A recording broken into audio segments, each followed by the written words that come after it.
factor mojawapo ambayo inasababisha depression nyingi, si tu kwenye malezi ya mtoto, hata kwenye mahusiano, hata kwenye kila kitu. Pesa ndio inaongea kwanza.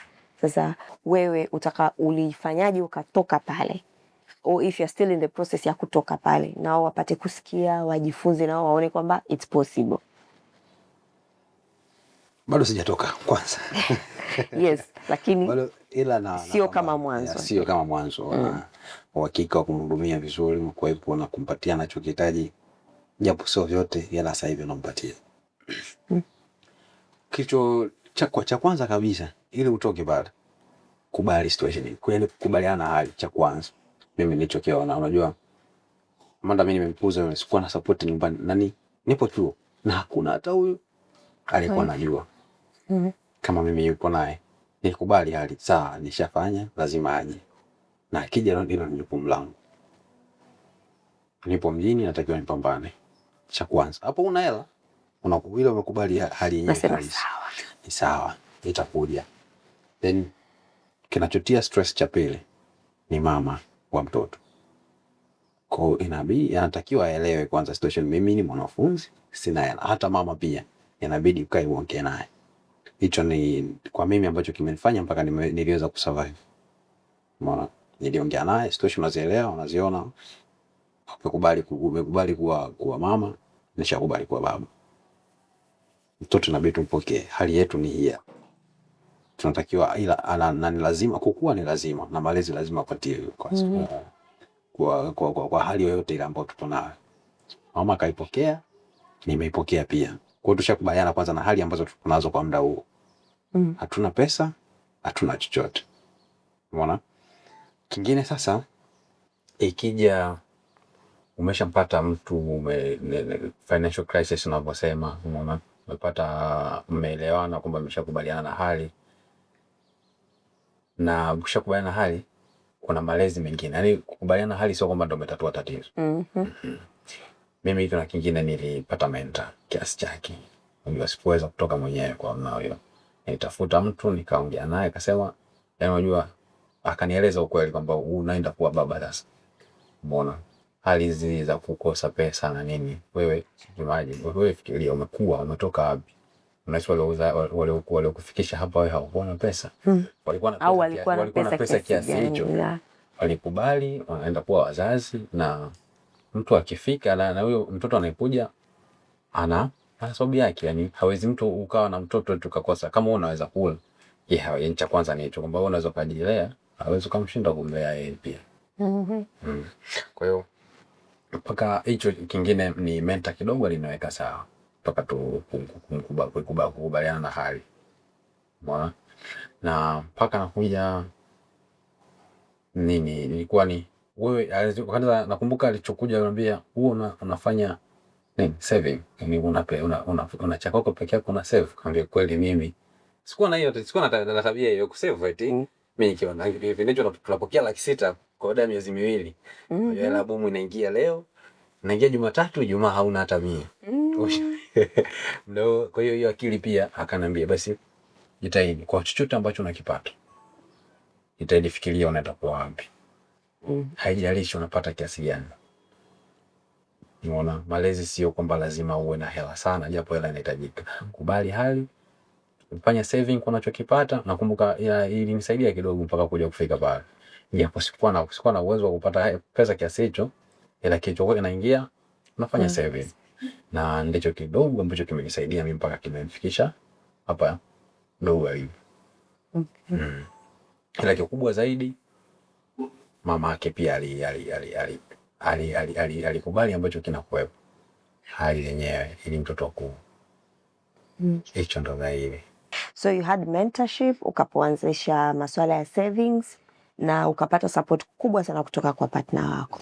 So there are those ambao hawapati kabisa hiyo support, they have to do it on their own. Like mwenzi wa kusupporti, una mentor, hujui hata kwanza where will you get a mentor. Nani ukae naye akusupport au aanze kukushauri ile kwamba kuadapt into the livelihood ya kutoka single boy unakuwa father sasa. Na father, misingi sahihi ya kuwa baba bora ni 1, 2, 3. Mtu akukupa ile guidance. hana financial, hana partner, hana guidance. Ili cha kwanza kama mimi nasemea upande wa baba maki, hiyo ndio situation zimepitia ambayo hata mimi unajua nimekwambia cha kwanza nilichokuja kuwaza ila tu kikubwa nilichofanya nisimvunje moyo aendelee na masomo. Niliwaza mtoto hatakiwi kuwa mpaka sasa. Yaani mdogo tu mimi napata hiyo taarifa sawa huyu mtoto hatakiwi kuendelea kuwepo. Tutamaliza mtihani tutamwabort. Hiyo ndo wazo la kwanza ambalo lilikuja. Yaani nahisi kila anayepata hiyo hali kwa mara ya kwanza na hajajiandaa. Wengi tunakimbilia huko. Aseme namna hiyo. Ila mtu ila sikimbie. Na kafanya hivyo, unajua ni yale mawazo ya kwamba naenda naifeshe vipi hali ya kuwa baba. Hilo la kwanza. Unajua ukishapata taarifa kwamba unaenda kuwa baba sasa, cha kwanza utawaza sina hela, kulea au familia yake itanipokeaje. Yaani ukija kuwaza tu namna hiyo, njia pekee ambayo unaona hapa ili kukana na hii tatizo, mimi naachana na kikimbia hii. Nakimbia umsaa. Yesa. Na kinachochangia zaidi mpaka unakimbia hiki kitu ni watu unaowashirikisha swala lako. Yaani watu wanaowashirikisha swala lako ni watu wanaochangia sana maamuzi yako. Imagine unakuwa kama hivi mimi niko nilikuwa chuo sawa, amenipa story na hali ya kwamba ana ujauzito. Alafu namfuata ni rafiki yangu ambaye naishi naye, niko naye darasani pale. Cha kwanza kushauri atakaonipa ni huo ambao mimi nauwaza. Atakuwa mawazo ambayo ni magumu, ambao yani unajua ukienda kwa mtu ambaye ana akili sawa, atakupa mawazo ni magumu ambayo hawezi kuyatatua. Hebu imagine sasa hivi kishakuwa baba. Una uhakika wa kupata hela kula ya kwako tu mwenyewe. Mimi nakuwa kuna muda sina hela. Sasa mtoto akija utamchukuaje? Au hapo baada ya kutajia bei ya Pampers. Achana na Pampers, ile kuna swala la kutishana sana. Hospitali. Hela hospitali ile ameenda kujifungua. Hiyo I say hiyo na hata mimi nilikuwa naniwazisha vibaya. Vibaya kwamba hospitali sio chini ya milioni. Na hapo ukikuta ni operation sio chini ya milioni, afu kiangalia wewe sijui una shilingi 5,000, 10,000, afu unaambiwa kwenye hospitali sio chini ya milioni. Sio chini ya milioni. Hapo lazima tu uanze kukimbia. Umeona sasa ukiwa na mtu sahihi, yani ukipata hiyo taarifa na ukawa na mtu sahihi wa kumwambia, kuna namna unatoa fikra zako kwa kutokurupuka. Unaangalia ni mtu gani sahihi. Na sahihi zaidi ni mtu ambaye amekuzidi. Swali kuzidi tu, swali amekuzidi afu yupo na mtaani hana chochote, angalia ambaye ana mtoto pia analea. Mshirikishe. Nimekutana na hiki, kuna mtu ana ujauzito wangu, anataka kutoka yani na sielewi natoka vipi hapa. Tunafanyaje? Najua yule atakupa mawazo ambayo ni sahihi zaidi na namna gani utaenda kwa kuwa. Ile swala kukimbia kama umeshirikisha mtu na mwenye busara na amepitia hizo hali, ni ngumu sana kutoka. Hicho ndo kikubwa ambacho nakiamini kwamba baba asikimbie. Imetokea, kubali hali ya uone kama mambo yaendi sawa.